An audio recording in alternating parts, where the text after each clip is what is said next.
चलो देखो, इसमें सबसे पहले क्या था, नोट्स में हमने देखा आखिरी में कराया था थोड़ी सा, यानी आखिरी आते आते टाइम ज़्यादा हो गया होगा, तो जो अपना कॉन्टैक्ट एरिया और ये सारी चीज़ें हैं, यानी क्या कहते हैं, पॉइंट ऑफ कॉन्टैक्ट, कैपिलैरिटी, ये सारी चीज़ें बिल्कुल शॉर्ट में कंप्लीट करा दी थी। तो अपन वहाँ से चालू करेंगे, सरफेस टेंशन वगैरह को पहले निपटाएंगे। उसके बाद फिर जो बीच का थोड़ा सा अपना बचा है, कौन सा बीच का बचा है, विस्कोसिटी वाला, विस्कोसिटी अपन बाद में निपटाएंगे। देखो एक्चुअली में विस्कोसिटी छोटा सा है और सरफेस टेंशन बड़ा है, लेकिन तुम लोग की किताब में यानी जो नोट्स हैं उसमें यानी विस्कोसिटी थोड़ा सा ज़्यादा कराया है और लगभग उतनी सरफेस टेंशन कराया है। तो पहले अपन सरफेस टेंशन निपटा लेंगे जितना उसमें दिया है उसी हिसाब से, उसके बाद फिर अपन विस्कोसिटी में आएंगे। आज चैप्टर पक्का से कंप्लीट हो जाएगा। तो यहाँ पे देखो लगभग मेरे को 10 में कांटा आते आते कंप्लीट करना है, मतलब 20 मिनट में। चैप्टर नहीं, अपना ये सरफेस टेंशन वाला। तो देखो सरफेस टेंशन होती क्या है, बिल्कुल सिंपल भाषा में, कभी भी देखें पानी की ड्रॉप गिरती है, स्फीयर क्यों होती है, स्फेरिकल रहती है ना। जब पानी के ऊपर से ड्रॉप गिरती है, अलग अलग ज़्यादा शेप नहीं लेती है, मतलब चाहती तो ऐसे क्यूब में भी तो गिर सकती थी, क्यूब में भी गिर सकती थी, लेकिन स्फीयर या फिर अब नीचे थोड़ा सा एयर प्रेशर रहते तो इस टाइप, यानी नियरली स्फेरिकल है, नीचे से स्फेरिकल है, तो इसी टाइप में ड्रॉप क्यों गिरती है। सबसे पहले ये अर्थ है, अपनी अर्थ स्फेरिकल है। काफ़ी सारी चीज़ें देखोगे, ज़्यादातर चीज़ें तुमको जितनी यानी जियोलॉजिकल चीज़ें, मान लो सूरज स्फेरिकल है, चंद्रमा, सारी चीज़ें स्फेरिकल है। क्यों?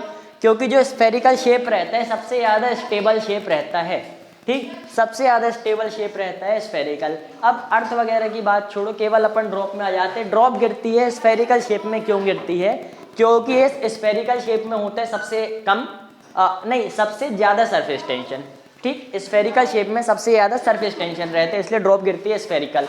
तो अब बात आती है एयर बबल अपन फुलाते हैं, एयर बबल भी स्फेरिकल फूलता है। एयर बबल मतलब मान लो अपन वो शैम्पू लगा के नहीं अपन वुग्गा बना देते, सोप बबल कहते हैं, सोप बबल स्फेरिकल रहता है। यहाँ से मान लो पानी जब गर्म करते हैं, नीचे से पानी अपन ने बीकर में गर्म किया, नीचे से ड्रॉप आते हैं ऊपर, ये भी स्फेरिकल रहते हैं। सभी स्फेरिकल क्यों रहते हैं? क्योंकि स्फेरिकल में सबसे ज़्यादा सरफेस टेंशन होता है। तो सरफेस टेंशन क्या है? अब देखो सरफेस टेंशन क्या है। सरफेस टेंशन लिक्विड या फिर फ्लूइड कह सकते हैं।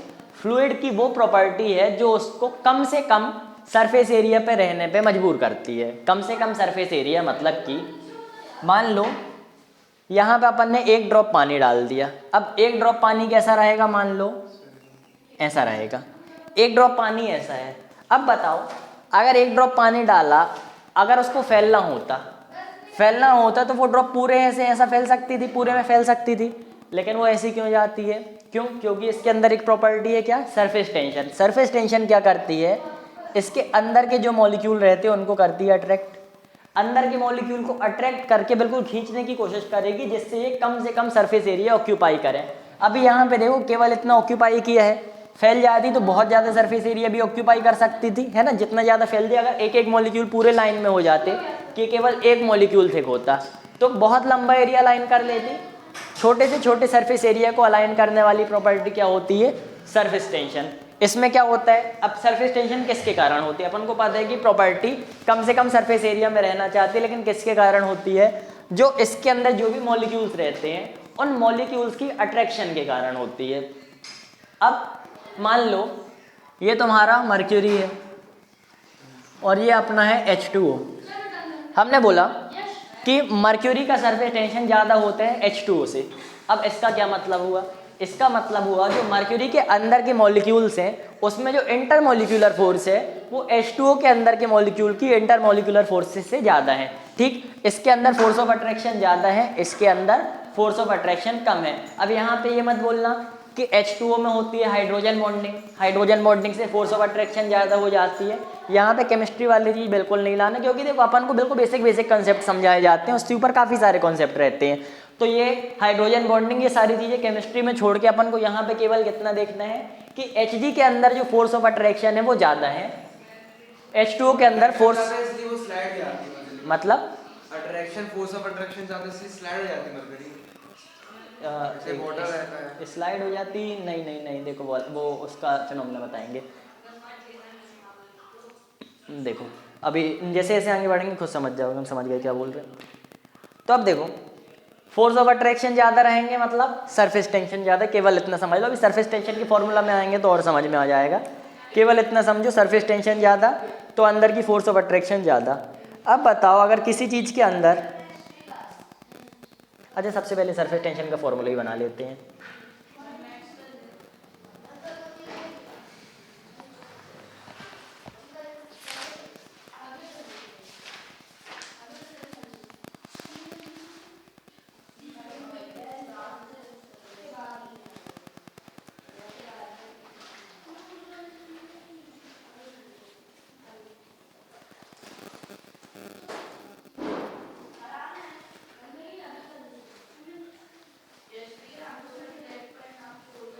तो देखो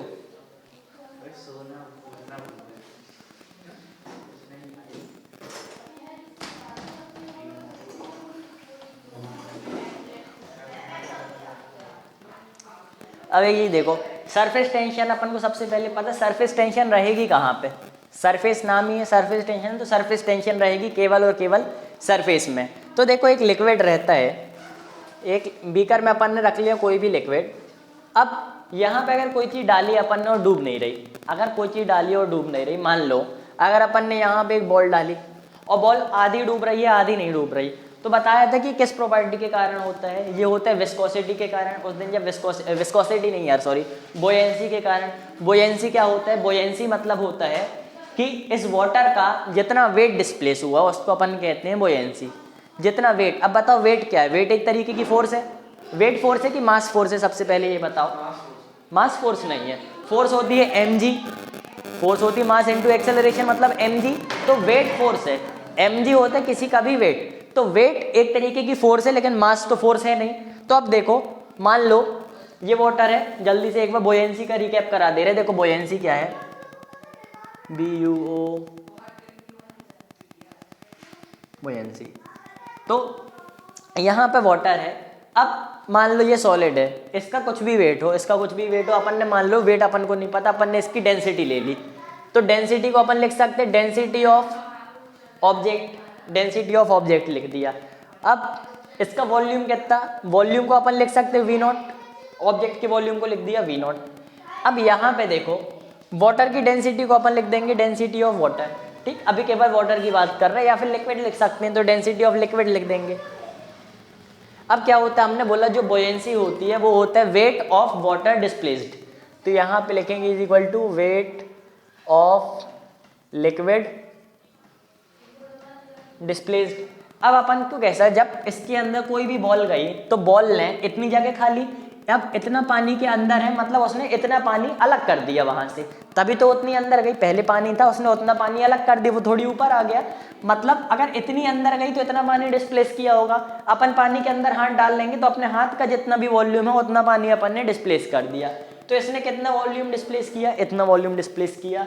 अब अपन को निकालना है वेट ऑफ लिक्विड डिस्प्लेस्ड। अब अपन को अगर वॉल्यूम पता चल गया, अपन को निकालना था क्या था वेट, अपन को पता चल गया वॉल्यूम। अब देखो यहाँ पे सिंपली ये है बोयेंसी या फिर बोयेंट फोर्स लिख सकते हैं।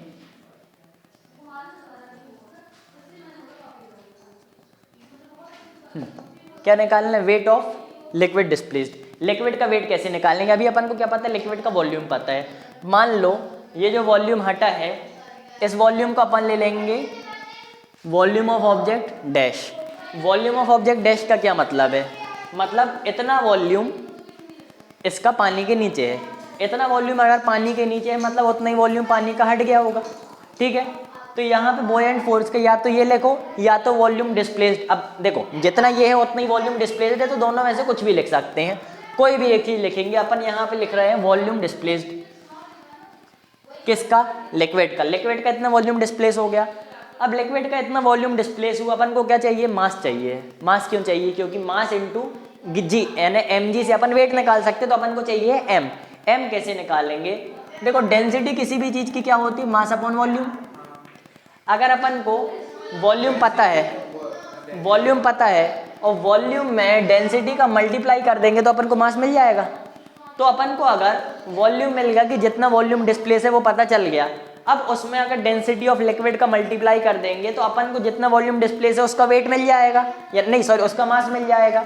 तो यहाँ पे अपन डेंसिटी ऑफ लिक्विड को मल्टीप्लाई के दोनों को मिला के क्या मिल गया, मास मिल गया। तो इन दोनों को मिला के अपन को मिल गया मास। अब मास मिल गया, जी अपन को पता है, जी तो एक्सेलरेशन ड्यू टू ग्रेविटी है, तो जी अपन को मिल गया। अब बताओ सबको मिला के क्या बन गया, वेट बन गया। तो जो ये वेट बना वही क्या है, जो ये वेट है वही क्या है, मतलब उतनी ही फोर्स ऊपर लगेगी जितना वेट है। अब देखो वेट भी एक तरीके की फोर्स है, तो जितना वेट इसका डिस्प्लेस हुआ, ये कह सकते हैं जितना वेट डिस्प्लेस हुआ उतनी ही फोर्स ऊपर लगेगी। इसका एक जनरल सा क्वेश्चन कर लेते हैं। मान लो एक ऑब्जेक्ट है, ठीक, जनरल क्वेश्चन है बिल्कुल। मान लो ये वाटर है, ठीक, नीचे क्या है, वाटर। अब यहाँ पे कोई भी एक ऑब्जेक्ट है, इस ऑब्जेक्ट का वॉल्यूम क्या है, इस ऑब्जेक्ट का वॉल्यूम ले लो तुम 500 ग्राम। चलो 100 मीटर क्यूब, इसका वॉल्यूम अपन ने ले लिया 100 मीटर क्यूब। अब सिंपल सी बात है, यहाँ पे अपन को क्या निकालना है, एक मिनट रुकना, इसकी डेंसिटी भी ले लो, इसकी डेंसिटी तुम ले लो, डेंसिटी वगैरह बाद में बताएंगे, अभी केवल तुम वॉल्यूम ले लो, ठीक। इसका वॉल्यूम है, डेंसिटी को केवल डेंसिटी ऑफ ऑब्जेक्ट अपन ने लिख दिया। इसका वॉल्यूम क्या है, 100 मीटर क्यूब। अब अपने पास है वाटर, अगर ये आधा डूबा है, अगर ये आधा डूबा है ना, क्वेश्चन वर्बली बता दिए, ये आधा डूबा है तो इतना वॉल्यूम कितना डूबा कहलाया, डूबा वॉल्यूम कितना कहलाया, 100 टोटल था, मतलब 50 डूबा कहलाया। मतलब इसका जो वॉल्यूम डूबा है, वॉल्यूम डूबा is equal to 50 metre cube, 50 metre cube का वॉल्यूम इसका डूबा है। अब बताओ जितना वॉल्यूम डूबा होगा उतना ही वॉल्यूम इसने वाटर का डिस्प्लेस किया, तो अपन को वॉल्यूम डिस्प्लेस मिल गया।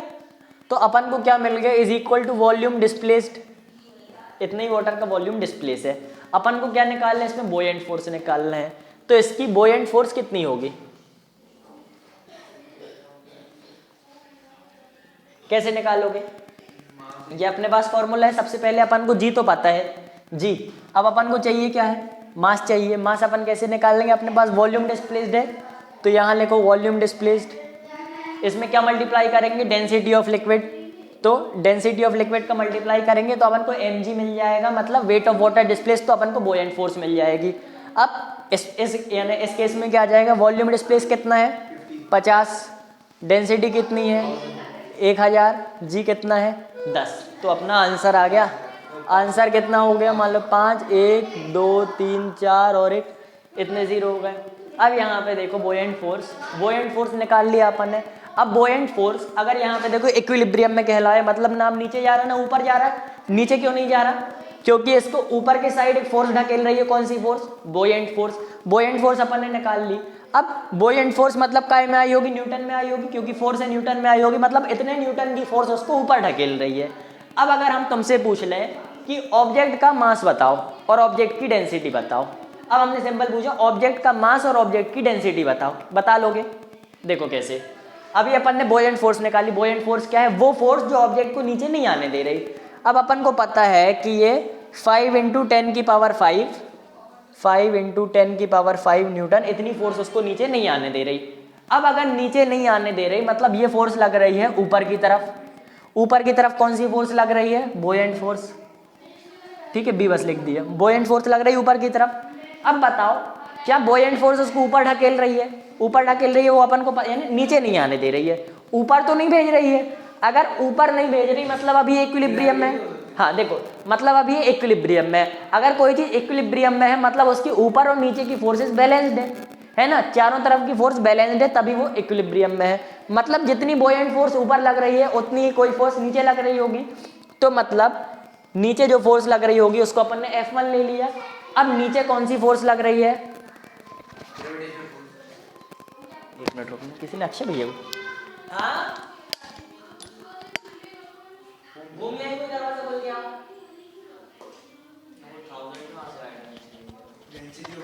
डेंसिटी ऑफ वाटर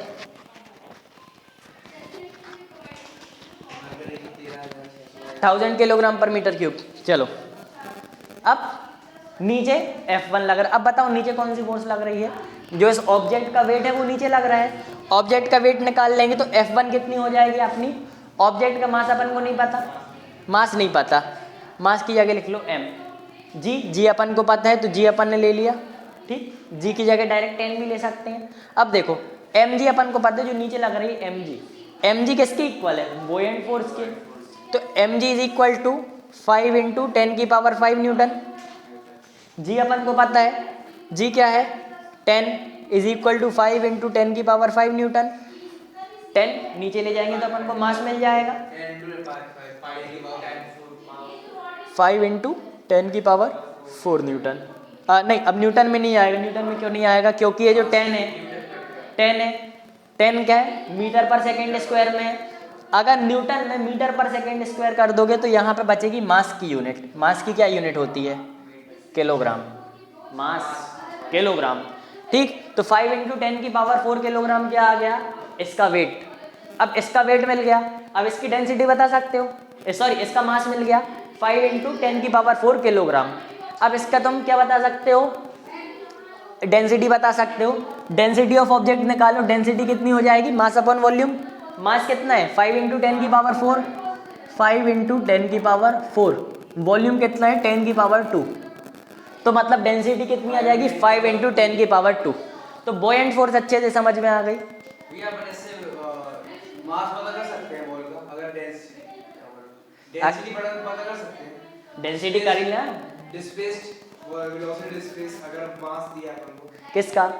इसी बॉल का। इस बॉल का अगर मास दिया है तो देखो, अगर मास दिया है तो अपन को ज़्यादा किसी चीज़ की ज़रूरत नहीं पड़ेगी। अपन को क्या चाहिए? इसका मास चाहिए। देखो इसका मास चाहिए। अगर तुमको इसका मास और से इसकी क्या कहते हैं? और वेलोसिटी डिस्प्लेस निकालनी है। देखो तुमको मास दिया और क्या निकालना है? वेलोसिटी क्या? Volume displace. वॉल्यूम डिस्प्लेस इसका दिया है मास। मान लो ये एक बीकर है, यहाँ पे ऑब्जेक्ट डूबा है, ऑब्जेक्ट का मास दिया है तो m नोन है। m को कितना ले लिया? मान लो 100 किलोग्राम। अब तुमको क्या निकालनी है? बॉयेंट फोर्स निकालनी है। बॉयेंट फोर्स मतलब जो फोर्स इसको नीचे नहीं आने दे रही, तो ये बॉयेंट फोर्स है। और बॉयेंट फोर्स नीचे क्यों नहीं आने दे रही? क्योंकि दोनों फोर्स हो गई है बैलेंस। तो F और B बैलेंस है। अब F क्या है? F होगा mg। m अपन को पता है, g भी अपन को पता है, तो F कितना आ जाएगा? F कितना आ जाएगा? बताओ जल्दी बताओ। देखो मास अपन को पता है 100, g 10, मतलब mg कितना आ जाएगा? 1000। मतलब ये 1000 न्यूटन की फोर्स इसको नीचे ढकेल रही है, लेकिन इतनी ही फोर्स ऊपर भी लग रही होगी, इसलिए ये नीचे नहीं आ रहा। तो बॉयेंट फोर्स अपन को डायरेक्ट मिल गई। बॉयेंट फोर्स अपन को डायरेक्ट मिल गई। अब जी अपन को मालूम है, अपन को क्या? अगर डेंसिटी ऑफ लिक्विड पता है तो वॉल्यूम ऑफ डिस्प्लेस्ड अपन ऐसे ही निकाल लेंगे। अगर अपन को पता है डेंसिटी वाटर की, अगर अपन को पता है कि वाटर है तो अपन को डेंसिटी पता है। ये 1000 न्यूटन किसके बराबर होगी? 1000 न्यूटन होगी volume displaced, density of liquid और जी अपन को पता है। जी से जी काटो, यहाँ पे बचेगा 100। तो मतलब अगर जी से जी मार दिया ना, ये जो 1000 न्यूटन है ना, इसको 100 इंटू जी लिख लो। जी से जी मार दिया मतलब आ गया 100 is equal to volume displaced into density of liquid. अगर डेंसिटी ऑफ लिक्विड पता है, डेंसिटी ऑफ लिक्विड को डिवाइड कर देंगे तो वॉल्यूम डिस्प्लेस अपन को पता चल जाएगा। ठीक है, तो मेन क्या क्या याद रखना है? बॉयेंट फोर्स क्या है? जो फोर्स इसको नीचे नहीं आने दे रही वो है बॉयेंट फोर्स। जो फोर्स नीचे ढकेल रही है वो है इसका वेट। बॉयेंट फोर्स कितने हैं? किसके इक्वल होती है? जो वाटर डिस्प्लेस हुआ उसके वेट के बराबर होती है बॉयेंट फोर्स। ठीक है, अब बताओ अगर बॉयेंट फोर्स कम है और वेट ज़्यादा है, देखो यहाँ से मैक्सिमम बॉयेंट फोर्स निकालते। मैक्सिमम बॉयेंट फोर्स कितनी हो सकती है? मैक्सिमम बॉयेंट फोर्स तब होगी अगर ये पूरा डिस्प्लेस हो जाए। बॉल पूरी देखो बॉल पूरी अंदर आ गई। इधर देखो बॉल का वॉल्यूम कितना था? मान लो 1000 मीटर क्यूब, ये था बॉल का वॉल्यूम। अगर पूरी बॉल नीचे आ गई तो वाटर का क्या वॉल्यूम है? वाटर का वॉल्यूम यानी वाटर का कितना वॉल्यूम डिस्प्लेस हुआ? जितना बॉल का वॉल्यूम था पूरा वॉल्यूम डिस्प्लेस हो गया। अब इसकी बात कर रहे हैं तो वॉल्यूम डिस्प्लेस, इधर देखो वॉल्यूम डिस्प्लेस कितना हो गया? 1000। अब अगर वॉल्यूम डिस्प्लेस 1000 हो गया तो अपन को क्या निकालना है, अपन को निकालना है बोयेंट फोर्स कितनी होगी। बोयेंट फोर्स कितनी होती है, buoyant force is equal to volume displaced और इनटू क्या करना है, density of liquid into g. Volume displace अपन को 1000 मिल गया, मान के चलो ये वाटर है तो डेंसिटी कितनी है 1000, तो डेंसिटी पे अपन को 1000 पता है इनटू जी, जी भी 10 है तो जी की जगह 10 लिख लेंगे। कितना आया 10 की पावर 7, ये आ गया 10 की पावर 7 न्यूटन अपनी आ गई बोयेंट फोर्स। इतना समझ में आया, 10 की पावर 7 आ गई बोयेंट फोर्स। अगर जो mg है, अगर mg 10 की पावर 7 के बराबर है तो ये डूबेगा नहीं, यहीं पे रहेगा। क्यों, क्योंकि नीचे वाली फोर्स और ऊपर वाली फोर्स इक्वल है। अगर अपन इसको यहाँ थोड़ी सा हाथ से दबा के यहाँ पे रख देंगे तो यहीं रखा रहेगा। क्यों, नीचे वाली फोर्स और ऊपर वाली फोर्स इक्वल है। अब इतना बस बताओ, अगर mg 10 की पावर 7 न्यूटन से ज्यादा हुआ तो फिर नीचे आने लगेगा। mg लग रहे हैं नीचे, ये फोर्स लग रही है ऊपर, ये फोर्स मैक्सिमम बोयेंट फोर्स है, मतलब इससे ज्यादा बोयेंट फोर्स तो लग नहीं सकती। तो अगर mg 10 की पावर 7 न्यूटन मतलब बोयेंट फोर्स से ज्यादा हुआ तो वो नीचे आती जाएगी। मतलब बोयेंट फोर्स अपनी मैक्सिमम बोयेंसी में कांस्टेंट हो गई। मैक्सिमम बोयेंट फोर्स कितनी इस ऑब्जेक्ट के लिए 10 की पावर 7। अगर साइज छोटा है ऑब्जेक्ट का वो तो नीचे रहेगा। हाँ, अगर साइज छोटा है तो वॉल्यूम भी तो कम होगा। मेन किस में बात आती है, देखो अपन को क्या करना है, अगर ऑब्जेक्ट तैरे तो ये मैक्सिमम बोयेंट फोर्स जो है 10 की पावर 7, इसको लिख लो बोयेंट मैक्स। बोयेंट जो मैक्स है वो ज़्यादा होनी चाहिए किससे, वेट ऑफ ऑब्जेक्ट से। बोयेंसी क्या है, वेट ऑफ लिक्विड डिस्प्लेस्ड, ठीक। तो वेट ऑफ लिक्विड डिस्प्लेस्ड ज़्यादा होना चाहिए वेट ऑफ ऑब्जेक्ट से, ठीक है। वेट ऑफ लिक्विड डिस्प्लेस मतलब mg, उधर भी mg, दोनों का वेट मतलब mg। mg कैसे निकालेंगे, density of liquid into volume displaced into g. कैसे निकालेंगे इसका, density of object into volume of object into g. G से जी काटेंगे, जी से जी अपन ने काट दिया। अब अगर बताओ, अगर ये अंदर गई, मतलब अगर अंदर गई पूरी की पूरी अंदर चली गई तो जितना ऑब्जेक्ट का वॉल्यूम होगा उतना ही वॉल्यूम डिस्प्लेस हो चुका है। मतलब वॉल्यूम से वॉल्यूम अपन काट सकते हैं क्योंकि ऑब्जेक्ट का वॉल्यूम की पूरे वॉल्यूम को वाटर का वॉल्यूम डिस्प्लेस कर दिया है ना। जितना ऑब्जेक्ट का वॉल्यूम उतना ही डिस्प्लेसमेंट ऑफ वाटर। वॉल्यूम से वॉल्यूम काट दी, यहाँ पे क्या मिला, अच्छा यहाँ पे इक्वल का साइन लगाना था। देखो अपन को क्या मिला, अब यहाँ पे density of liquid density of object बराबर है तो ये वाली सिचुएशन आती है। मतलब जो ऊपर से नीचे वेट ऑफ ऑब्जेक्ट है वो वेट ऑफ बोयेंट फोर्स लगे, मतलब maximum weight of liquid displaced. अब इससे ज़्यादा अगर लिक्विड डिस्प्लेस नहीं हो सकता, अपन को पता है कि मान लो यहाँ पे इस केस में 10 की पावर 7 न्यूटन से ज़्यादा बोयेंसी नहीं हो सकती। अगर मान लो यही सारी सेम केस है, लेकिन जो तुम्हारा क्या कहते हैं सॉलिड का डेंसिटी है, अगर सॉलिड की डेंसिटी बता रहा है, सॉलिड की डेंसिटी तुम ले लो, density of object is equal to 5000 kilogram पर मीटर क्यूब। लो हमने डेंसिटी दे दी है, अब बताओ क्या होगा, नीचे चले जाएगा। क्यों, क्योंकि देखो अपन को पता है मैक्सिमम बोयेंट फोर्स कैसे निकालेंगे, मैक्सिमम बोयेंट फोर्स ऐसे निकालेंगे, यहाँ पे लिखा बी मैक्स कैसे निकालते हैं, density of liquid volume of object. अब यहाँ पे वॉल्यूम ऑफ ऑब्जेक्ट क्यों लिखा, क्योंकि पूरा का पूरा ऑब्जेक्ट अंदर आ गया, मतलब जितना वॉल्यूम डिस्प्लेस होगा ऑब्जेक्ट के वॉल्यूम के बराबर होगा। वॉल्यूम ऑफ ऑब्जेक्ट लिख दिया इनटू जी कर दिया। डेंसिटी ऑफ लिक्विड क्या है 1000, वॉल्यूम ऑफ ऑब्जेक्ट कहाँ है ये 1000, ये भी 1000, जी क्या है 10, मतलब ये आ गई 10 की पावर 7। अब 10 की पावर 7 लग रही है ऊपर, 10 की पावर 7 बॉयेंट फोर्स है, मतलब 10 की पावर 7 लग रही है ऊपर। बताओ नीचे कौन सी फोर्स लग रही, नीचे लगेगी mg मतलब वेट ऑफ ऑब्जेक्ट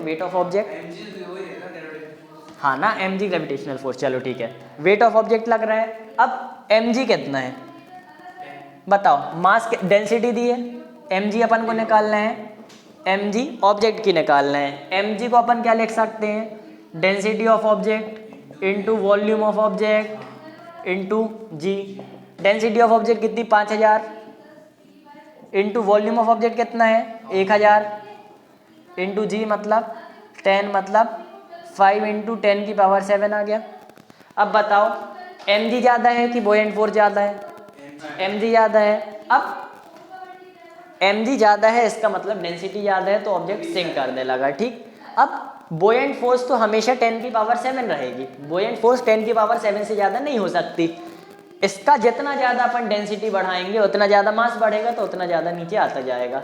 तो अब ये कौन सा फिनोमेना? ये फिनोमेना है बल्क फिनोमेना। बल्क फिनोमेना क्यों? क्योंकि ये नीचे डूब रहा है। ठीक, डूब रहा है मतलब पूरे बल्क के मॉलिक्यूल आ रहे हैं, तो एक बल्क फिनोमेना है। अब लिक्विड में एक और चीज़ होती है सरफेस फिनोमेना। सरफेस फिनोमेना मतलब केवल ऊपर के सरफेस की बात करें जब, तो अगर कोई चीज़ बिल्कुल टॉप लेयर बस में हो रही है तो वो सरफेस के कारण हो रही। तो जहाँ सरफेस फिनोमेना आएगा वहाँ पे अपन को बल्क को ध्यान नहीं रखना है। अब देखो सरफेस फिनोमेना क्या है।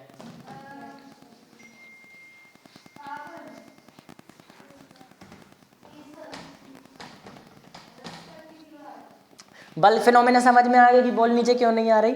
अब बताएंगे कि सुई नीचे क्यों नहीं आती। मान लो ये हमने दे दिया ऑब्जेक्ट, देखो ये हमने दे दिया बीकर। बीकर में क्या है? बीकर में अपना वाटर है, यहाँ पे ले लिया वाटर। अब यहाँ पे डाल दिए एक सुई, नहीं आएगी। देखो बता रहे क्यों। मान लो यहाँ पे दे दिया वाटर और यहाँ पे डाल दी एक सुई। अब देखो सुई क्या है? मेटल की है। मेटल की है मतलब सुई की डेंसिटी वाटर की डेंसिटी से तो ज़्यादा है। ठीक, मेटल मतलब किसी भी मेटल की हो सकती है। मान लो स्टील की है तो सुई की डेंसिटी वाटर की डेंसिटी से ज़्यादा है, तो बुओयंट फोर्स मैक्सिमम जो होगी। अब देखो जिसकी डेंसिटी ज़्यादा वो तो डूब जाता है, मतलब अब इसको नीचे आने से जो रोक रहा है, नहीं, डेंसिटी मैटर करती है। किसी भी लिक्विड की डेंसिटी मैटर करती है, क्वांटिटी नहीं। अब इसको नीचे आने से रोक कौन रहा है? देखो तुम लोगों ने देखा होगा कभी नीचे आ जाती कभी नीचे नहीं आती। ठीक है, अब हाँ अब समझा रहा है। अब देखो इसको नीचे आने से रोक कौन रहा है? सीधी सी बात, तो इसको नीचे आने से बुओयंसी तो नहीं रोक सकती। क्यों? देखो दो चीज़ें। सबसे पहले टॉप लेयर पे तो अपन को देखना क्या, अपन को तो सरफेस फिनोमेना देखना है, एक बल्क फिनोमेना है। ठीक, जो नीचे की लेयर तक आता है बल्क फिनोमेना है, तो बल्क फिनोमेना तो देखना नहीं है। तो इसको नीचे आने से जो रोक रहे हैं वो बुओयंसी तो बिल्कुल नहीं है। क्यों? क्योंकि एक तो बल्क फिनोमेना देखना नहीं है, दूसरी बात बुओयंसी उसको रोक नहीं सकती। क्यों? बुओयंसी इसलिए नहीं रोक सकती क्योंकि इसकी डेंसिटी वाटर की डेंसिटी से ज़्यादा है। तो अब इसको रोक कौन रहा है? तो अभी बताया जो सरफेस टेंशन होती है। सरफेस टेंशन कौन सी प्रॉपर्टी होती है? ऑब्जेक्ट ऐसी प्रॉपर्टी जो किसी भी फ्लूइड के सरफेस एरिया को बिल्कुल कम से कम रखने की कोशिश करती है। किसके कारण होती है? क्या बताया था? अट्रैक्शन, जो मॉलिक्यूल्स की अट्रैक्शन होती है उसके कारण होती है। अब देखो यहाँ पे मान लो कोई भी चीज़ अपन ने ले ली, एक ले लिया लिक्विड, इसी लिक्विड की बात कर रहे हैं। इसकी टॉप लेयर को वहीं पे बैठ जाओ, वहीं पे बैठ जाओ, तुम गिरा देते नहीं तो। देखो इसकी टॉप लेयर को अपन सामने से देखते, ऊपर से देखते हैं तो अपन को क्या देखेगा? अपन को टॉप लेयर ऐसी दिख रही है। अब इसमें देखो, इसमें बहुत सारे मॉलिक्यूल्स होंगे, बहुत सारे मॉलिक्यूल्स अपन इसके बना देते हैं। तो इसका एक मॉलिक्यूल ये ले लिया, ये ले लिया, ये बहुत सारे मॉलिक्यूल्स हैं। अब जो ये मॉलिक्यूल्स होंगे सभी मॉलिक्यूल्स में, बुला लो मैंने, बुला दो। अब देखो जितने भी मॉलिक्यूल्स होंगे सारे मॉलिक्यूल्स एक दूसरे को अट्रैक्ट कर रहे होंगे। अपन को पता है सारे मॉलिक्यूल्स एक दूसरे को अट्रैक्ट कर रहे होंगे। तो ये इसको अट्रैक्ट कर रही है, इसको अट्रैक्ट कर रही है, इसको अट्रैक्ट कर रही है, इसको सब एक दूसरे को कर रहे हैं अट्रैक्ट। अब जब ये एक दूसरे को अट्रैक्ट करेंगे, मान लो हाथ को देखो, हमारा हाथ एक दूसरे को ऐसे अट्रैक्ट कर रहा है। अगर अट्रैक्ट कर रहे हैं तो जो भी चीज़ इनके बीच में एक फोर्स ऑफ अट्रैक्शन है। अब जो भी चीज़ इसके ऊपर आएगी, इसको दबाना चाहेगी, तो ये एक स्ट्रेच्ड मेम्ब्रेन जैसा काम करे। स्ट्रेच्ड मेम्ब्रेन मतलब ट्रेम्पोलिन जैसा काम करेगा। अगर देखो हाथ के बीच में अट्रैक्शन है, अब कोई चीज़ इसको दबाना चाह रही तो ऐसे दबेगा। ट्रेम्पोलिन जब दबते तो वापस ऊपर आना चाहते हैं। क्यों ऊपर क्यों आना चाहेगा? क्योंकि ये अपने लोएस्ट सरफेस एरिया में रहना चाहता है। अब अगर हमने ऐसा कर दिया, बताओ सरफेस एरिया बढ़ गया, वापस सीधा कर लेंगे तो सरफेस एरिया कम हो जाएगा। ऐसा किया, सरफेस एरिया बढ़ गया, वापस कम कर दिया। किसने कम किया? Surface tension. सरफेस टेंशन क्या है? तो सरफेस टेंशन प्रॉपर्टी है लिक्विड की। सरफेस टेंशन प्रॉपर्टी है लिक्विड की जो उसको मिनिमम सरफेस एरिया में रखना चाहती है। मिनिमम सरफेस एरिया में क्यों रखना चाहती है? जिससे फोर्स ऑफ अट्रैक्शन एक दूसरे, अब फोर्स ऑफ अट्रैक्शन ज्यादा है उसी के कारण मिनिमम सरफेस एरिया में रखती है। अब यहाँ पे देखो नॉर्मल पहले सिखा दे रहा, उसके बाद बताएंगे फॉर्मूला। इसीलिए यार को अब वापस अपन सीधे से देखते, मान लो ऐसे देख रहे हैं बिल्कुल फ्लैट से, तो अपन को दिख रही है वाटर की लेयर। वाटर की लेयर अभी ऐसे है, सरफेस टेंशन, यानी अभी देखो अभी अपने अच्छे बिल्कुल स्टेबल है। क्यों? क्योंकि जितने मॉलिक्यूल हैं उनको जितना कम से कम जितने पास पास रहना उतने पास पास हैं। अब मान लो यहाँ पे एक सुई आई, सुई अपन ने डाल दी, सुई को सामने से देखेंगे, सुई को भी ऐसे सामने से देखेंगे। मान लो ये सुई है, सुई को अपन ऐसे देखेंगे तो अपन को सुई का केवल एक पॉइंट दिख रहा है ना, बाकी सुई आगे साइड, अपन को एक पॉइंट दिख रहा है। अब बताओ जब सुई आएगी तो सुई कुछ ना कुछ दबा दी होगी, है ना। सुई आई है, सुई तो बाहर ही है, तो इसको नीचे ले जाने की कोशिश कर रही वाटर को, तो सुई आ गई अपनी ऐसे।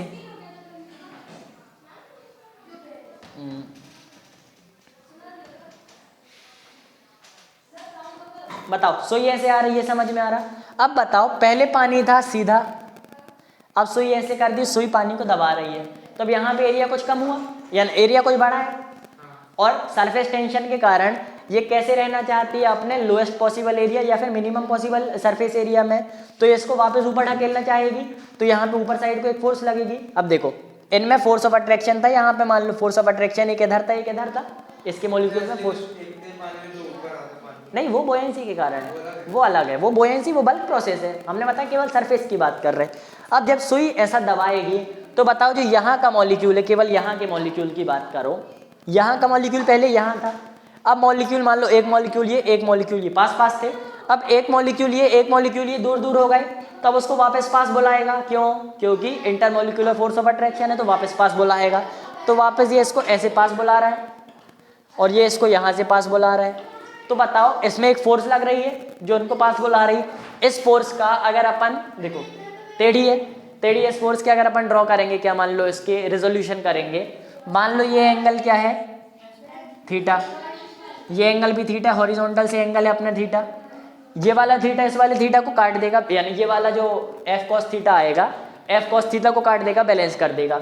ऊपर लगेंगे एफ साइन थीटा, इसके साइड से भी लगेगा एफ साइन थीटा, देखो एफ है तो मतलब ऊपर लगेंगे एफ साइन थीटा और एफ साइन थीटा, तो यहाँ पे 2 एफ साइन थीटा हो गए, तो ये 2 एफ साइन थीटा हो गए। अब 2 एफ साइन थीटा क्या है? 2 एफ साइन थीटा एक तरीके की फोर्स है, क्यों? क्योंकि देखो डायमेंशन लेस, साइन थीटा भी डायमेंशन लेस, तो 2 एफ साइन थीटा मतलब एक तरीके की फोर्स है जो ऊपर की तरफ लेके जा रही। अगर ये वाली फोर्स mg से ज्यादा है, mg से ज्यादा है तो फिर सुई नीचे नहीं आएगी। अब ये कौन सा फिनोमेना है? सरफेस में हो रहा है, तो सरफेस फिनोमेना है, तो जो सुई नीचे फोर्स लगाएगी वो तो mg अपन को पता है, लेकिन अब ये F कौन सी फोर्स है ये अपन को नहीं पता, तो ये F फोर्स है सरफेस टेंशन की फोर्स। ठीक है, तो ये जो F फोर्स है ये सरफेस टेंशन की फोर्स है।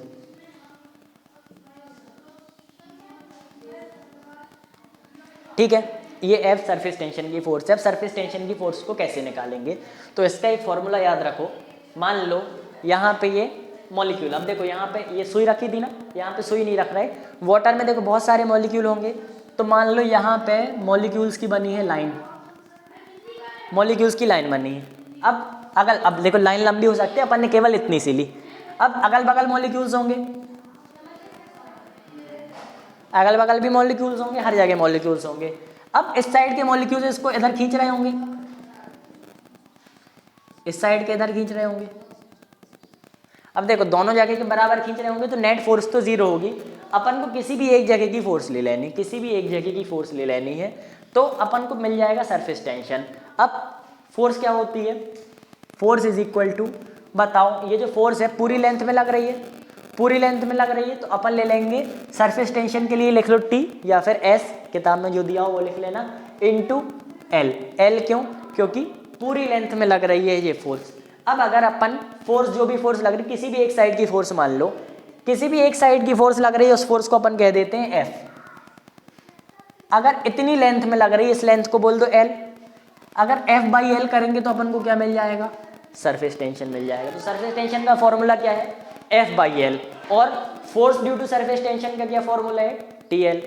ये समझ में आया? दोनों एक ही फॉर्मूला ऊपर नीचे करके लिख लिया। तो सरफेस टेंशन का फॉर्मूला होता है फोर्स, जो भी फोर्स इसको खींच रही है, किसी भी एक साइड की बात करें, या तो इधर या तो उधर, जो भी फोर्स खींच रही है अपॉन जितनी लेंथ को खींच रही है वो कर देंगे, तो ये हो जाएगा F बाई L। अब अगर लेंथ लंबी होती, बताओ लेंथ लंबी होती तो सरफेस टेंशन चेंज हो जाता क्या? बताओ, लेंथ लंबी कर दी, सरफेस टेंशन चेंज नहीं होता। क्यों? अगर लेंथ लंबी हुई तो L बड़ा हो गया। ठीक, अब एल को अपन लिख लेंगे बड़ा एल, लेकिन अगर एल बड़ा हो गया तो फोर्स भी तो बढ़ी, फोर्स भी बढ़ी, तो इसको एफ डैश कर दो, तो टी बराबर ही आना है, मतलब जो सरफेस टेंशन है वो प्रॉपर्टी है किसकी, फ्लूइड की। अगर फ्लूइड की प्रॉपर्टी है तो वो चेंज नहीं होगी, चाहे सरफेस एरिया को कैसा भी करो, सरफेस एरिया लेंथ को बड़ा छोटा कर दो तो सरफेस टेंशन चेंज नहीं होगी। इतना समझ में आया। अब सरफेस टेंशन चेंज कब होती है, अब देखो सरफेस टेंशन आती किसके कारण है, इनकी अट्रैक्शन के कारण। अब इनकी अट्रैक्शन के कारण सरफेस टेंशन है। इतना बस बताओ, अगर यहाँ पे अट्रैक्शन ज़्यादा होती, अट्रैक्शन ज़्यादा होती तो सरफेस टेंशन बढ़ती। अगर इसमें हम ऐसी कोई चीज़ डाल दें, अच्छा देखो सबसे पहले वाटर का है, अगर ये मर्क्यूरी का है, ये मर्क्यूरी की अपन ने एल ले ली, ये वाटर की एल ले ली, ठीक। इस लेंथ को अपन ने दोनों में बराबर ले, ये लेंथ और ये लेंथ बराबर है। अब इसमें जो एफ लग रही है मान लो वो है 10 न्यूटन, मर्क्यूरी में जो एफ लगती है वो है 20 न्यूटन। बताओ सरफेस टेंशन किसकी ज़्यादा होगी, मर्क्यूरी की ज़्यादा होगी, क्योंकि सेम लेंथ में मर्क्यूरी में ज़्यादा फोर्स लग रही है, सेम लेंथ में वाटर में कम फोर्स लग रही, तो मर्क्यूरी की सरफेस टेंशन ज़्यादा।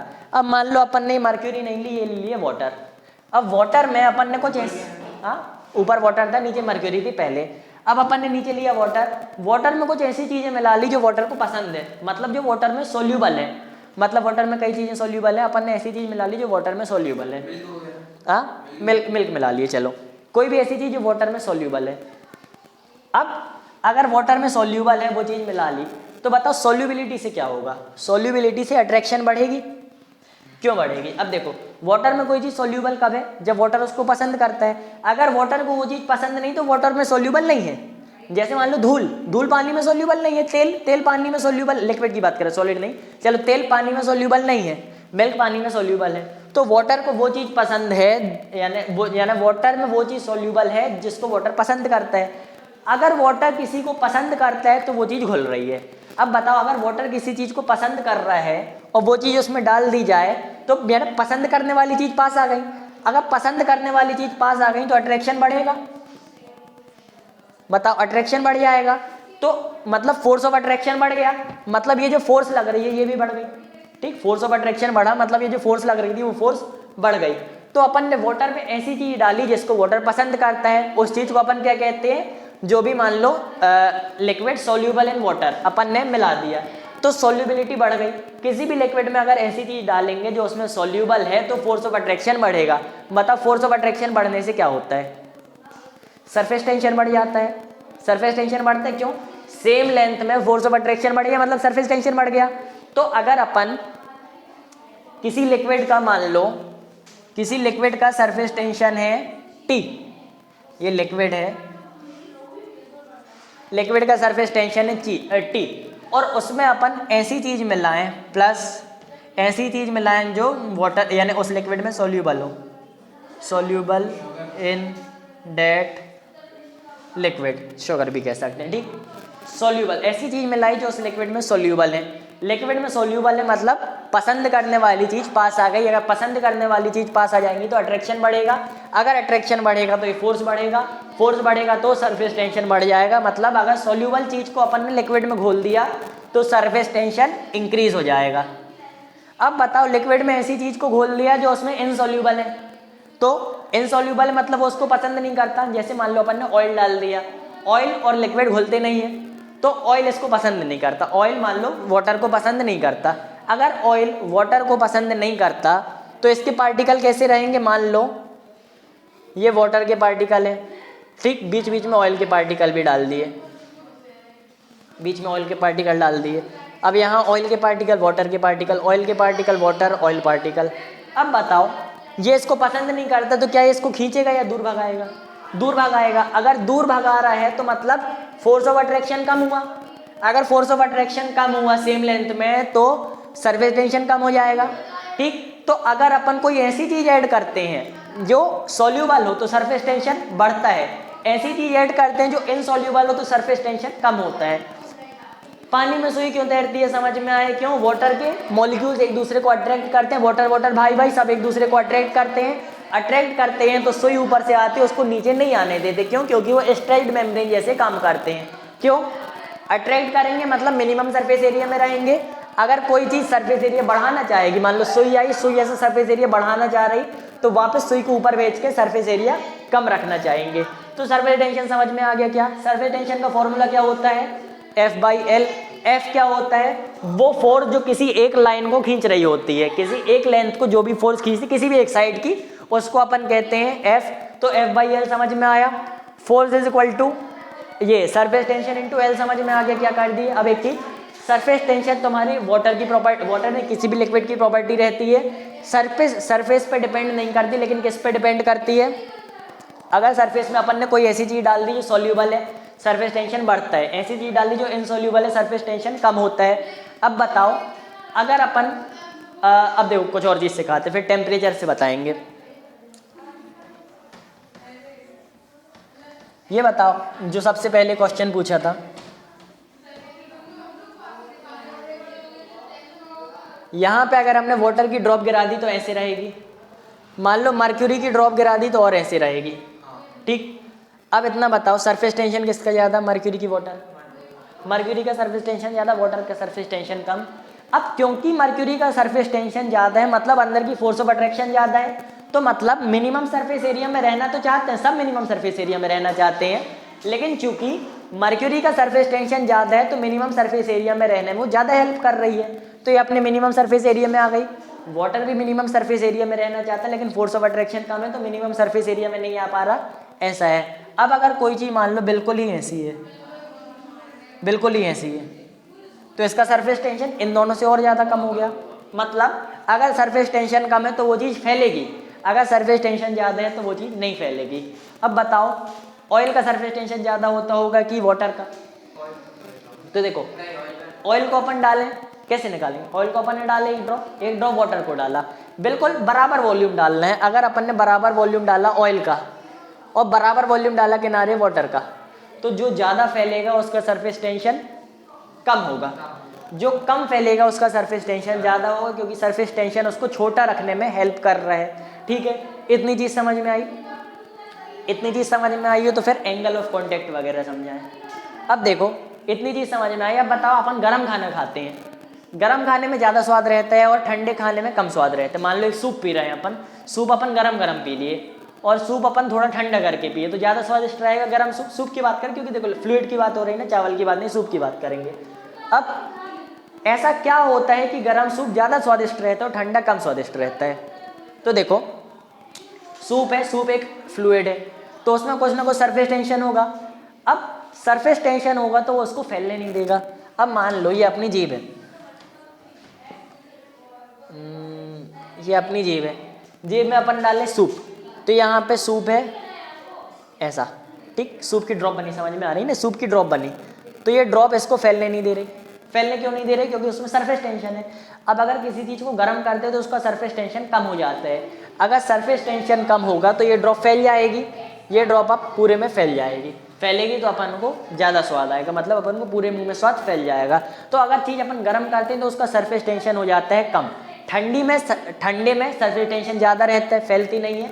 गर्म में सरफेस टेंशन कम हो जाते हैं तो चीज़ फैल जाती है, तो अपन को ज़्यादा स्वाद आता है। तो एक चीज़ होती है वेटेबिलिटी। वेटेबिलिटी क्या होती है?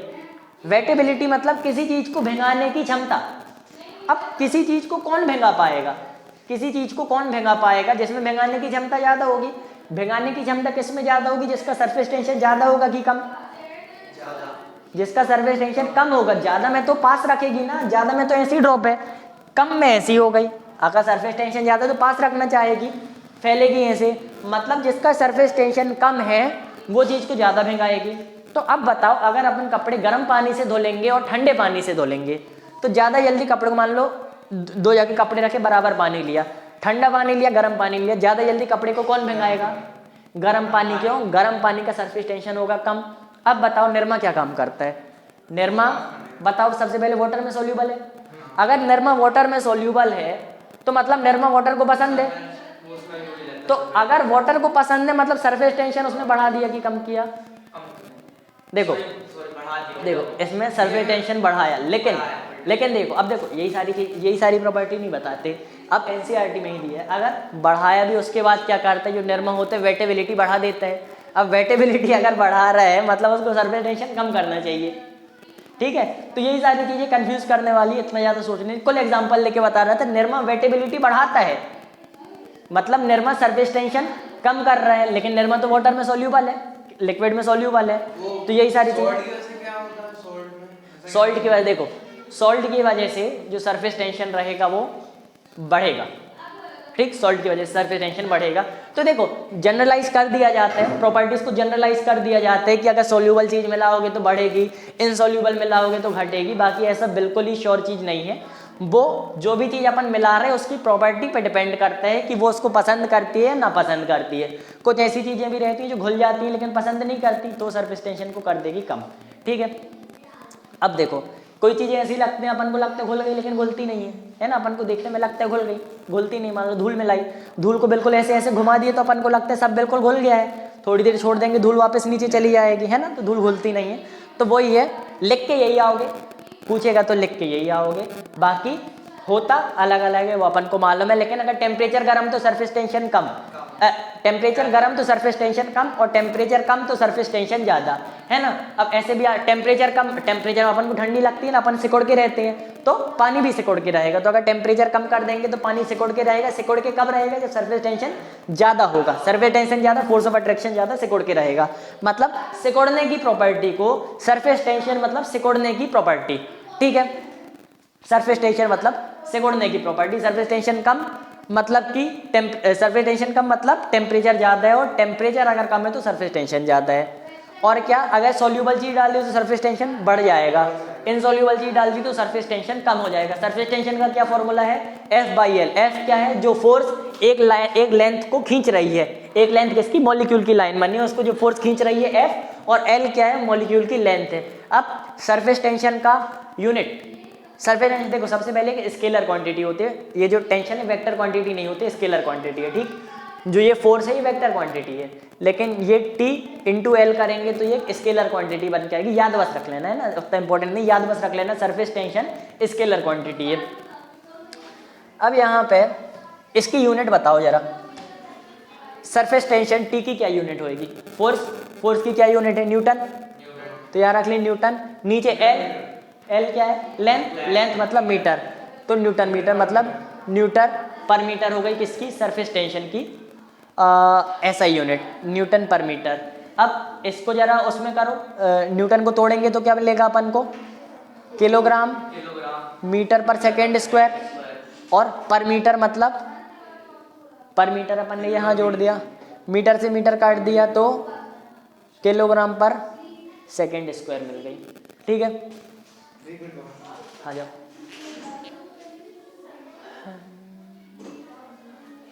फोर्स न्यूटन पर मीटर, फोर्स पर यूनिट, चलो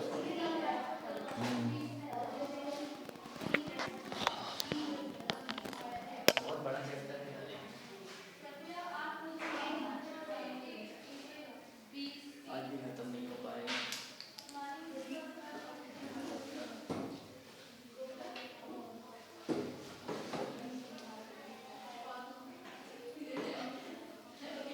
स्कूल 2 तारीख के बाद ही आएंगे। क्या? स्कूल तो 2 तारीख के बाद ही आएंगे, तो कल से जल्दी आओ ना फिर। वो लोग भी नहीं जा रहे, हम 2 ही बस तो आ रहे हो फिलहाल। हाँ, वो भी नहीं जा रहे, जाता है जब टिकटी खेलने जाता है, मैं स्कूल गया था अभी उठा रात का स्कूल है, तो फालतू स्कूल जा रहे हो, स्कूल जाना बंद कर, पेपर आने वाले हैं। क्या नौटंकी, अब तो जितनी अटेंडेंस चाहिए उतनी मिल भी गई। पढ़ाई सब तो वही तो कह रहे हैं कि जितनी अटेंडेंस चाहिए उतनी तो मिल गई है पेपर देने के लिए, जितनी ज़रूरी है, तो अब स्कूल जाके क्या फ़ायदा, मत जाओ। क्या पढ़ा दिया? सरफेस टेंशन हो गया, फॉर्मूला बता दिया, मरकरी वाटर बता दिया। अब मेनिस्कस, एंगल ऑफ कांटेक्ट और कैपिलरिटी,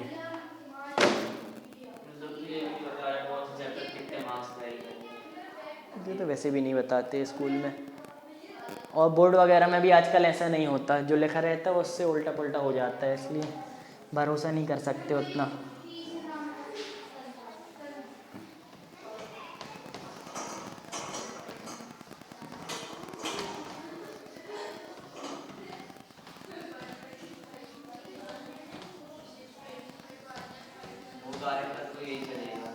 क्या? स्कूल से अच्छा आते हैं तो कमांड लोग जाते ही नहीं। मैं पढ़ा क्या? चलो बैठो जल्दी से एक आध। टेस्ट ले रहा हूँ कहाँ है क्वेश्चन? चलो अब देखो, बैठ जाओ जल्दी बैठ जाओ। मेनिस्कस क्या होता है, मेनिस्कस बताते हैं। अब देखो मेनिस्कस क्या होता है, अब समझ में आ जाएगा बिल्कुल आराम से। मान लो ये तुम्हारे पास एक टेस्ट ट्यूब है, ठीक, ये एक टेस्ट ट्यूब है।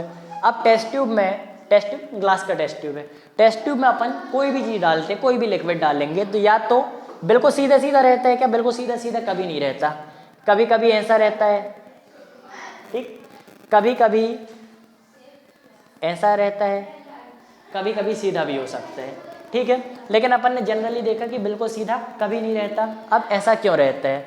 अब सबसे पहले ये बताओ, दो तरीके की फोर्स रहती है, बाद में सरफेस टेंशन से भी रिलेट करेंगे, लेकिन दो तरीके की फोर्स रहती हैं। एक होती है कोहेसिव फोर्स और एक होती है एडहेसिव फोर्स। तो जो कोहेसिव फोर्स, नॉन कोहेसिव मतलब एडहेसिव, ठीक, देखो कह सकते, देखो अब देखो नॉन कोहेसिव मतलब किसी भी फोर्स को नॉन कोहेसिव कह सकते हो, तो नॉन कोहेसिव कुछ नहीं होता, एडहेसिव वही कहलाता है। नॉन कोहेसिव क्या, तुम वेट की बोल दो, वेट जो फोर्स है नॉन कोहेसिव हो गई, क्यों कोहेसिव नहीं है तो नॉन कोहेसिव हो गई, तो यहाँ ऐसे कह सकते हैं। अब यहाँ पे देखो, एक मिनट बता रहा, तुम लोग के नोट्स खोल लें।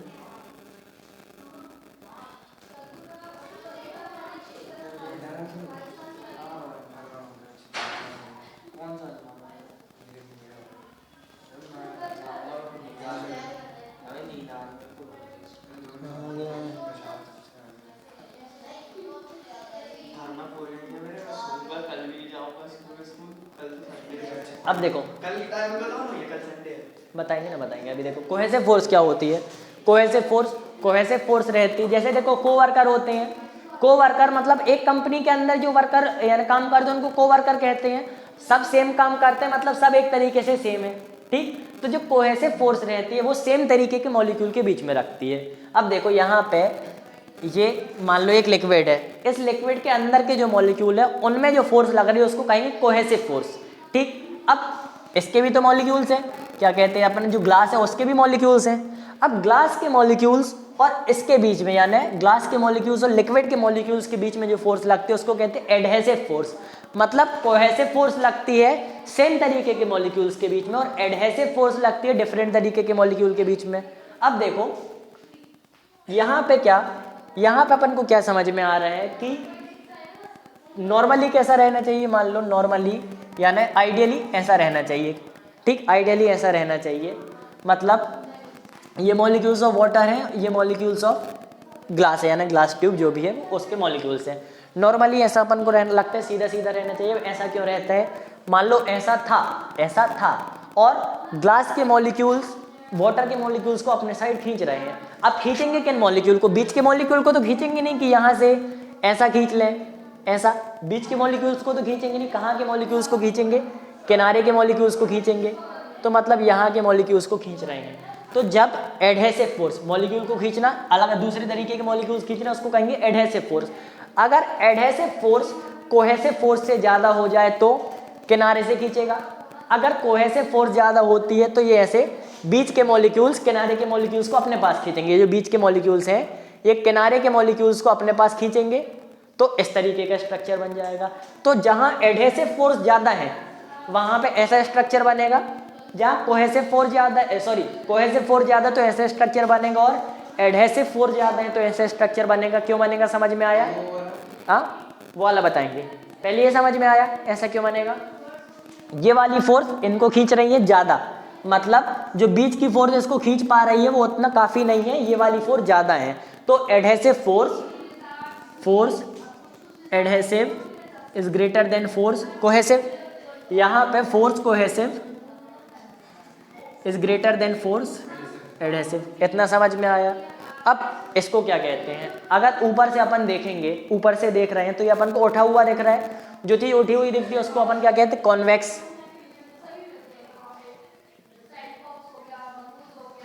कॉन्वेक्स मेनिस्कस, उठी हुई दिख रही है तो कॉन्वेक्स मेनिस्कस। मेनिस्कस क्या है, जो ये बन रहा है ना ये स्ट्रक्चर, इसी स्ट्रक्चर को कहते हैं मेनिस्कस। अब अगर उठा हुआ दिख रहा है बल्ज्ड, इसको कहते हैं बल्ज्ड। बल्ज्ड मतलब उठा हुआ, देख रहे हैं तो अपन कहेंगे कॉन्वेक्स मेनिस्कस। इसको ऊपर से देखेंगे तो ऐसा लग रहा है अंदर से घुस गया, बिल्कुल दबा दबा गड्ढे जैसा दिख रहा है, तो इसको अपन कहते हैं कॉन्केव मेनिस्कस। अब बताओ कॉन्केव मेनिस्कस कब बनता है? जब एडहेसिव फोर्स कोहेसिव फोर्स से ज्यादा हो। और कॉन्वेक्स मेनिस्कस कब बनता है? जब कोहेसिव फोर्स एडहेसिव फोर्स से ज्यादा हो। इतना समझ में आ गया? तो इतना समझ में आया। अब एडहेसिव फोर्स क्या है? एडहेसिव फोर्स मतलब जो सेम मॉलिक्यूल के बीच में लग रही है। सरफेस टेंशन किसके कारण थी? सरफेस टेंशन भी उन्हीं फोर्सेस के कारण थी ना जो सेम मॉलिक्यूल के बीच में लग रही थी। तो एडहेसिव फोर्स किसके कारण है? एडहेसिव फोर्स सरफेस टेंशन के कारण है। ठीक, एडहेसिव फोर्स मतलब आपस में लगने वाली, कोहेसिव फोर्स मतलब आपस में, तो कोहेसिव एडहेसिव में कंफ्यूजन है। कोहेसिव मतलब आपस में लगने वाली फोर्स, मतलब सेम मॉलिक्यूल में लगने वाली फोर्स।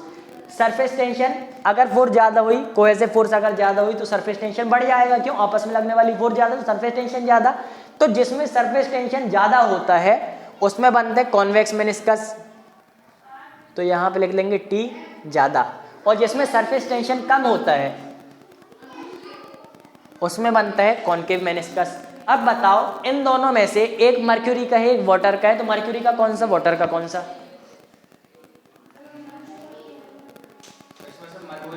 एक कोई मर्क्यूरी का है और एक वाटर का है, बताओ मर्क्यूरी का कौन सा और वाटर का कौन सा? मरकुरी वाला साइड ये और वो वाला वाटर का। शाश्वत बताओ। ये मर्क्यूरी, सिंपल सी बात है, मर्क्यूरी का सरफेस टेंशन होता है ज्यादा। सरफेस टेंशन ज्यादा मतलब कोहेसिव फोर्स ज्यादा, कोहेसिव फोर्स ज्यादा रहेंगी तो किनारे के मॉलिक्यूल को अपने साइड खींचेंगे और ऐसा स्ट्रक्चर बन जाएगा।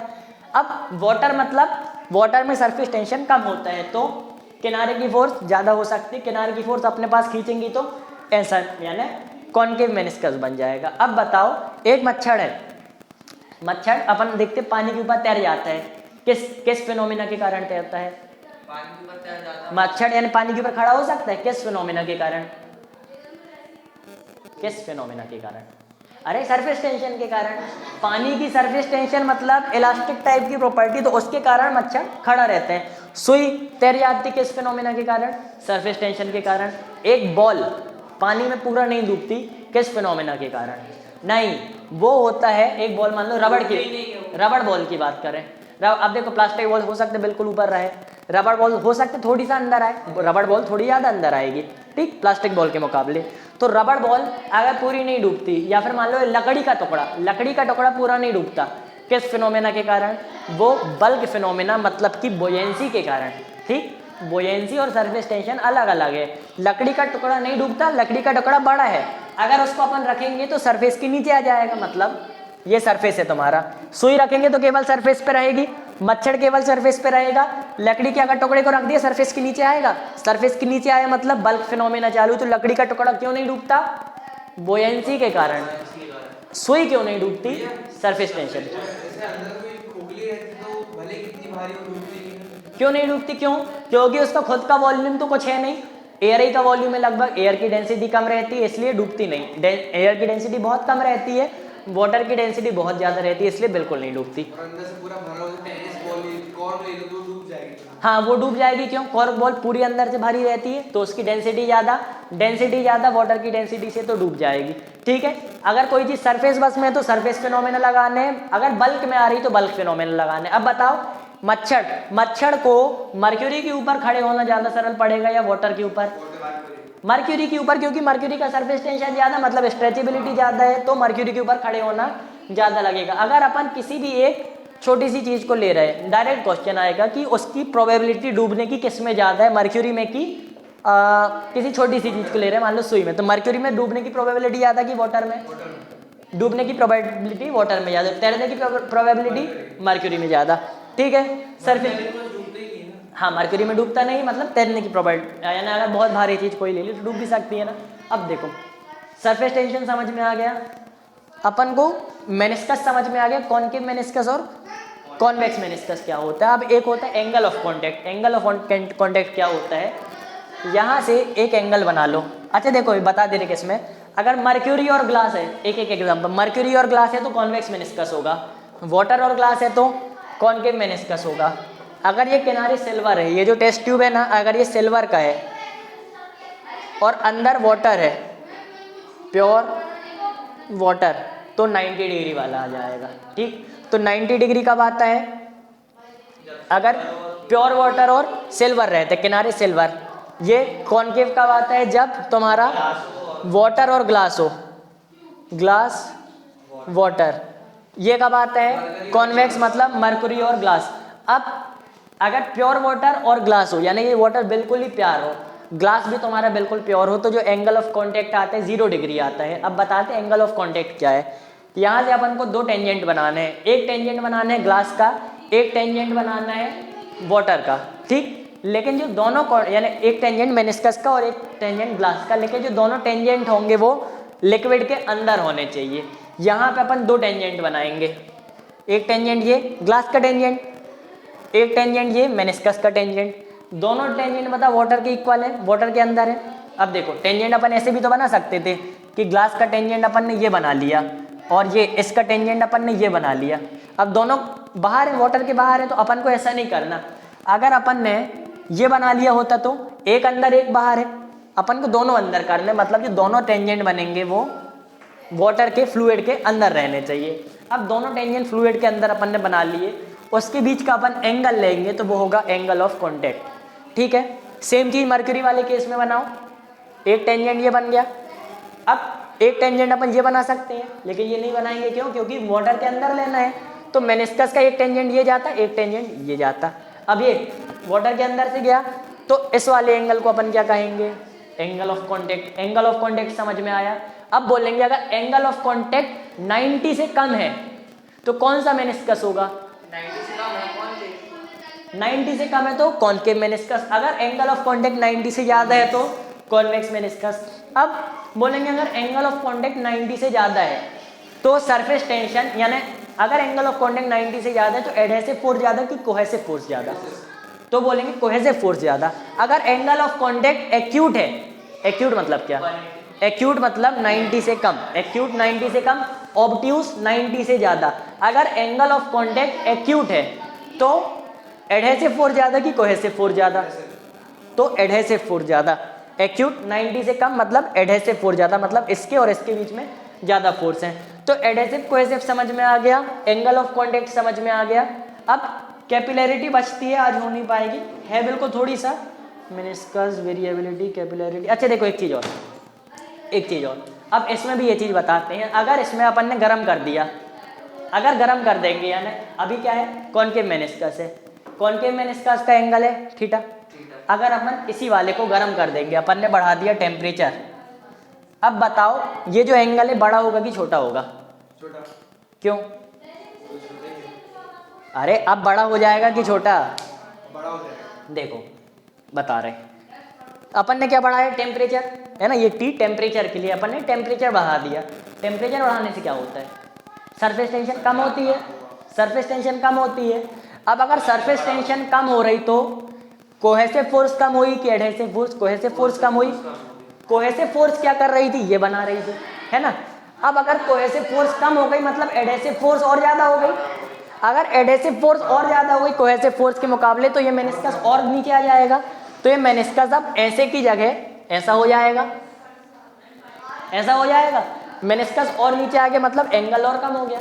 तो अगर अपन टेम्परेचर बढ़ाएंगे तो एंगल ऑफ कांटेक्ट कम हो जाएगा, कम हो जाएगा। अब बताओ इस वाले में अपन ने टेम्परेचर कर दिया कम, तो टेम्परेचर कम किया तो एंगल ऑफ, देखो टेम्परेचर कम किया तो एंगल ऑफ कांटेक्ट के साथ क्या होगा? टेम्परेचर किया कम मतलब टेंशन हो जाएगी ज़्यादा, क्योंकि टेम्परेचर और टेंशन का अपन को पता है, टेम्परेचर कम मतलब टेंशन ज़्यादा, टेंशन ज़्यादा तो कोहेसिव फोर्स ज़्यादा। अगर इतनी कोहेसिव फोर्स में इतना है, कोहेसिव फोर्स और ज़्यादा हो गई तो और ऊपर आ जाएगा, मतलब अब ये और बढ़ गया, मतलब जो इसका थीटा है थीटा भी बढ़ गया। तो टेम्परेचर कम थीटा बढ़ जाएगा, एंगल ऑफ कांटेक्ट बढ़ जाएगा। टेम्परेचर ज़्यादा तो एंगल ऑफ कांटेक्ट कम हो जाएगा। अब एंगल ऑफ कांटेक्ट बढ़ना कम होना समझ में आ गया। अब बताओ अगर इसमें अपन ने सोल्यूबल चीज मिला दी, इसमें अपन ने सोल्यूबल लिक्विड मिक्स कर दिया तो एंगल ऑफ कांटेक्ट बढ़ेगा कि कम होगा? बढ़ेगा। क्यों? सोल्यूबल लिक्विड कम मिला दिए मतलब टेंशन बढ़ गई, टेंशन बढ़ गई मतलब कोहेसिव फोर्स बढ़ गई, मतलब ये बढ़ गया। इसमें सोल्यूबल लिक्विड मिला दिया तो अरे सोल्यूबल लिक्विड मिलाया है, टेंशन बढ़ेगी मतलब कोहेसिव फोर्स बढ़ा, कोहेसिव फोर्स बढ़ा मतलब एडहेसिव फोर्स के मुकाबले कोहेसिव फोर्स बढ़ गया, तो मतलब यहाँ पे भी अब एंगल बढ़ जाएगा। क्यों? क्योंकि कोहेसिव फोर्स ज़्यादा हो गया। तो अगर नॉर्मली बात, अगर टेंशन बढ़ती है तो कोहेसिव फोर्स बढ़ता है, टेंशन कम होती तो कोहेसिव फोर्स कम होता। अगर कोहेसिव फोर्स बढ़ता तो एंगल बढ़ता है, कोहेसिव फोर्स कम होती तो एंगल कम हो जाता है। मतलब टेंशन बढ़ती है तो एंगल बढ़ता है, टेंशन बढ़ती है तो एंगल बढ़ता है, और टेंशन कम होती है तो एंगल कम हो जाता है। अब बोला प्योर वाटर और ग्लास में एंगल रहता है बिल्कुल जीरो के बराबर, ऐसा क्यों? अगर अपन ने ले लिया यहाँ प्योर ग्लास का टेस्ट ट्यूब और इसमें डाल दिया प्योर वाटर, तो ये एंगल बिल्कुल ऐसा आएगा, बिल्कुल ऐसा। अब यहाँ से अगर अपन लेंगे तो दोनों नीचे आ जाएंगे, दोनों नीचे मतलब 0 डिग्री। अभी इतने अच्छे से बनाया नहीं है लेकिन बिल्कुल 0 डिग्री आ जाता है प्योर वाटर और ग्लास के केस में। ठीक है, तो मैंने इसका समझ में आ गया अच्छे से। केवल थ्योरी का पार्ट है इसमें। अभी तक फॉर्मूला कौन सा कराया? केवल एक फॉर्मूला कराया था, F = TL। T क्या है? सरफेस टेंशन, L क्या है? लेंथ, और या फिर surface tension = force upon length. अब कैपिलैरिटी बढ़ती है, कैपिलैरिटी वैसे तो एक लाइन में बताया यानी एक पैराग्राफ में, लेकिन हम कल अच्छे से समझाएंगे।